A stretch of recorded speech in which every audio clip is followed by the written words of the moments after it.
নিরাপত্তাজনিত উদ্বেগের কারণে ইরানের নতুন সর্বোচ্চ নেতা মোজতবা খামেনি তার বাবা ও সাবেক সর্বোচ্চ নেতা আয়াতুল্লাহ আলী খামেনির জানাজার অনুষ্ঠানে প্রকাশ্যে অংশ নাও নিতে পারেন বলে ধারণা করা হচ্ছে। তেহরান বিশ্ববিদ্যালয়ের গবেষক মোহাম্মদ ইসলামি আল জাজিরাকে বলেন, বর্তমান পরিস্থিতিতে মোজতবা খামেনির প্রকাশ্যে উপস্থিত হওয়ার সম্ভাবনা খুবই কম। খবর আল জাজিরার। মোহাম্মদ ইসলামি বলেন, আমার মনে হয় না তিনি অনুষ্ঠানে অংশ নেবেন, কারণ বর্তমানে ইসরায়েলের সম্ভাব্য আগ্রাসন নিয়ে গভীর উদ্বেগ রয়েছে। শুধু ইরান নয়, নতুন সর্বোচ্চ নেতাকেও লক্ষ্যবস্তু করা হতে পারে বলে আশঙ্কা রয়েছে।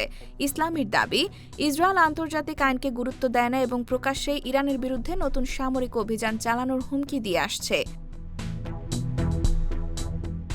তার ভাষায়, ইসরায়েল, ইরান ও যুক্তরাষ্ট্রের মধ্যে হওয়া অন্তর্বর্তী সমঝোতা ভেস্তে দিতে চায়।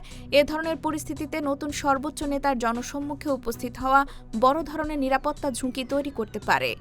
এর আগে যুক্তরাষ্ট্র ইসরায়েলের যৌথ হামলায় আয়াতুল্লাহ আলী খামেনি নিহত হওয়ার পর মোজতবা খামেনিকে ইরানের সর্বোচ্চ নেতা হিসেবে দায়িত্ব দেওয়া হয়।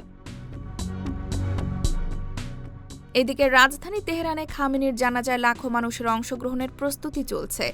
তবে নিরাপত্তা পরিস্থিতির কারণে নতুন সর্বোচ্চ নেতার প্রকাশ্য উপস্থিতি নিয়ে এখনও কোনো আনুষ্ঠানিক ঘোষণা দেওয়া হয়নি। IBTV USA, new York.